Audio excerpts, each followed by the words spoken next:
Yeah, today's project is not done, but it's getting closer. I don't think I'm going to put the spare tire carrier on yet. I'm going to give it just a little while because it's harder to get it in and out of the garage with the spare tire carrier on, but I did put the bumper on, the rear airlift bumper, which means that that cross piece and all of these brackets down here came off, as well as that little one down there.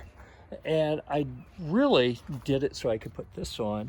Not that I'm towing anything with it right now. I wanted to get that off of the other truck before I forgot. There it is, that's all put together. So what I have left is this bolt on each side that's in but not fastened on the back. Actually, I'm gonna pull that out so I don't forget. It's just hard to get to, and I'm hungry. I'm gonna go in and get some lunch, and then I'll come out and fish the wrench up there with the nut on it in order to get that started. So I get those tightened up. I think that'll be it. I've got all of these little cross pieces. This one was all buckled up, and you can see where it's bent, where I hammered it back down into place, and everything else went together pretty smoothly.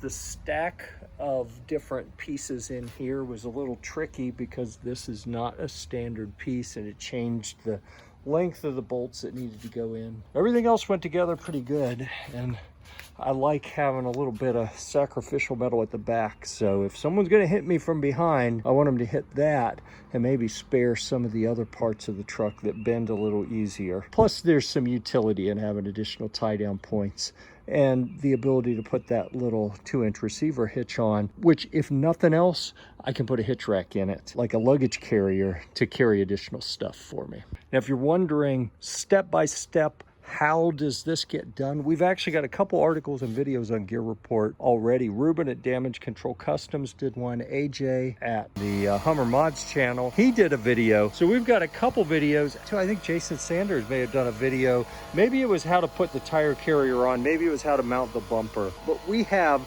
a variety of sets of instructions. I've even got an article that lists the length and size of every nut and bolt and washer that goes into this, as well as the parts for installing the bumper. Sorry about the air compressor going off. My battery powered impact wrenches couldn't handle the big bolts, so I had to go back to the pneumatic impact wrench there, and comes on every now and then. Anyhow, oh, and the other thing that I have left to do, you can see I've got the little socket for trailer wires. I need to take it off of that bracket and then get the little filler bracket that goes in here so I can mount that properly. And I've already talked to Ruben and told him I think I need one. I just have to go through all my parts. I likely have one of those brackets somewhere. I'm just not sure where it is.